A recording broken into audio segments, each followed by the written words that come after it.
Hey everyone, welcome back, unless you're here for the first time. In which case, welcome. I'm Dollmacher. Now let's get into our unboxing and review. First, for full disclosure, this video is not sponsored by HiLovedoll or JigglyJoy. Now for a bit of background, about 2 months back, HiLovedoll ran a marketing contest of sorts. You could get pretty much anything from simple merch to wigs all the way up to heads. And I earned enough points to get a good silicone head. So, without further ado, let's get into the unboxing. Now, just gotta be careful that I don't cut too deep and hurt Nia, because that'd really suck after waiting for her all this time.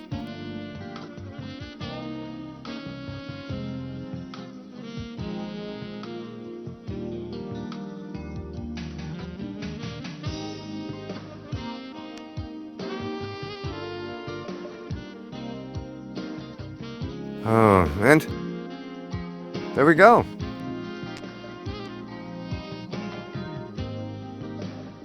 That explains the weight. That's not just her head. They packed her really well. Lots of heavy foam in here.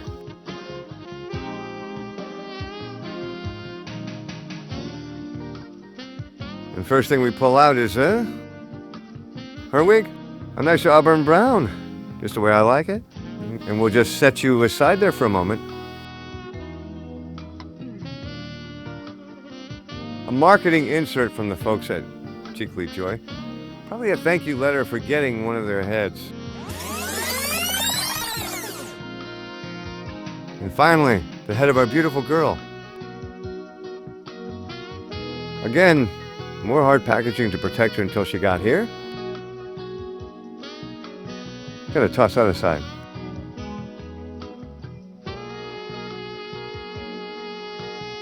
Now already I noticed one thing. How more well protected Nia's head is than Dana's when she was shipped here in January. Jiggly actually used multiple layers to protect her during transit. So, yay! So now, let's crack this thing open and let her get some air.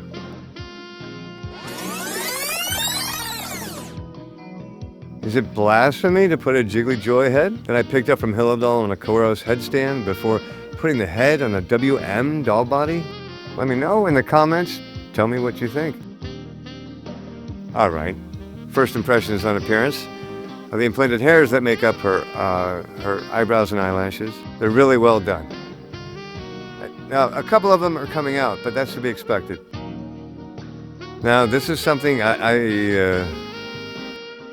I find disconcerting. JigglyJoy literally has their branding not only on the back of the neck, where I and many other men like to nuzzle sometimes. This branding it's gonna feel like a giant mole on the back of the neck.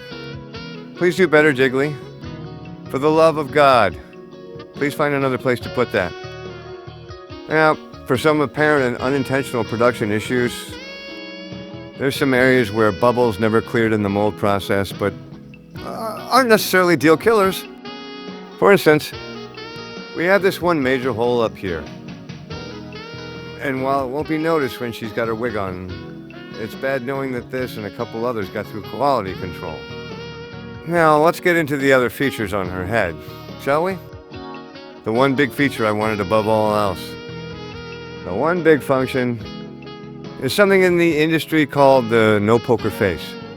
Now, according to the documentation, I'm supposed to move the mechanism using the pads of my finger and thumb while I avoid using my fingernails. Sounds easy enough. But sounding easy and being easy are two different things, apparently. I can clearly feel the mechanism under the skin, but they feel stiff. This is turning out to be harder than I thought.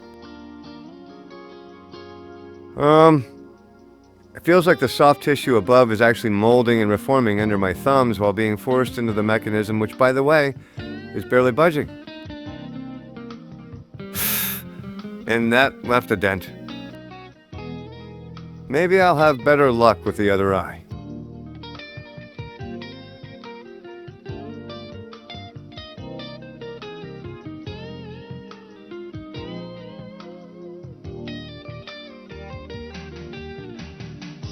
Pushed into the mechanism, and it left a a horrible dent in her skin. Are those even gonna come out? Those look horrible, what the hell? All I can hope is that they'll heal over time. But for now, I just gotta leave her eyes alone. Because apparently soft silicone doesn't like being played with. I'm gonna give this some time and hopefully it comes out. For now, let's move on to the next thing, which is the ROS feature. Now, one thing off the bat which caught me by surprise is the fact that her teeth are so soft. I honestly expected, teeth? Now, on opening and closing the mouth, I expected some resistance like with the eyes. But I'm not getting that. In fact, and this is important, it opens too easily. I'm guessing it's like that to give an easier BJ. There's also a nice textured tongue in there. She's got taste buds and all. I'll give her something to taste later. Now onto the eyes, which, that's what I was afraid of. Oh, we got ourselves another cotton-head girl. And as I dig in, we find she also has boat eyes. But they're good quality ones. They even have veins on the sclera. Just gonna put that back for a moment. I gotta show you just how hard it is to position the eyes with this. This damn cotton backing, which I really hate. Fortunately, I have a simple solution. Most of you watching this already know Dana. She's a WM doll and was also born as a cotton-headed girl. But she has an advantage most others don't. She has an owner with a 3D printer and design skills.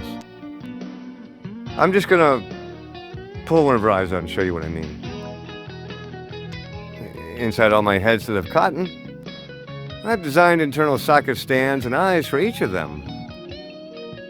Now, given the mechanical nature of this head, I'm going to do a special boat socket and keep her existing eyes because, frankly, they're just that nice looking. Next, we have the wig that comes with Nia's head. And no, the cap doesn't come with it. This is from my own stock of wig caps. Finally, the wig is on and it looks good. Coming in stock, the wig is soft, no tangles, quality synthetic hair. Now, I'd feel remiss if I didn't brush it out and fix it up a bit. There, that's so much better. Now we've gotten that out of the way, there's just one more thing. Let's see how this head looks on a body. Hey Dana, hon. How are you doing? I'm doing good. Just relaxing in bed. How about you? Not bad. Dana, listen. I've got something for you to try on for a minute, okay? Sure thing. What is it? It's, well, I have to take your head off and put a new one on. No, please don't. I'm pregnant. Dana, please. go to sleep.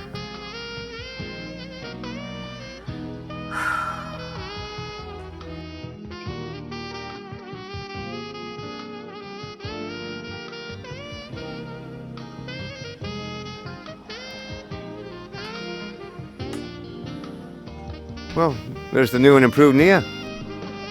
I gotta say, this is an improvement over Dana's appearance. But now, it feels like I'm having some kind of an affair. Yeah, it's a bit unsettling.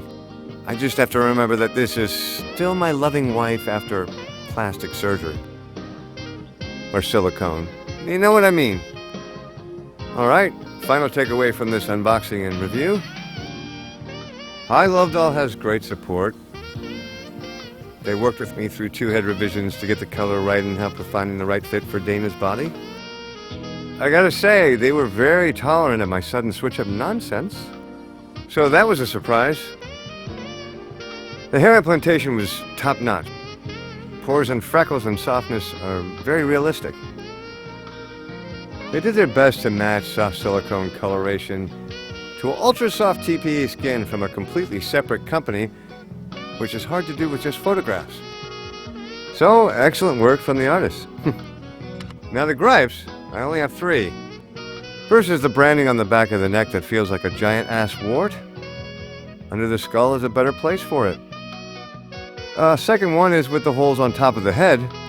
With a wig on her, it's not noticeable. But QC, please be careful next time. And finally, the big one. Mechanical component inside the eyes that open and close are just way too stiff. I had to exert too much pressure on the outside, which left dents in her skin. Fortunately, I found that with some mild massaging, the dents kind of come out. But this shouldn't have to be a thing. Maybe it's a defect with this one head, or maybe it's a design flaw. I don't know. But Jiggly, if it's a design issue, loosen up the screws or something. Thank you. To recap, the JH09 Head is a work of art. Despite some flaws mechanically, I'd still recommend this head. I definitely would go to HiLovedoll again for the service. They went further than I expected while mid-production. JigglyJoy has some top artists, but I hope they polish up a few things on QC and take care of the mechanical tightness of the eyes. That's it for now. I hope you enjoyed. And if you did, please share, subscribe, and follow. This is Dulmacher signing off. Have a great rest of the day.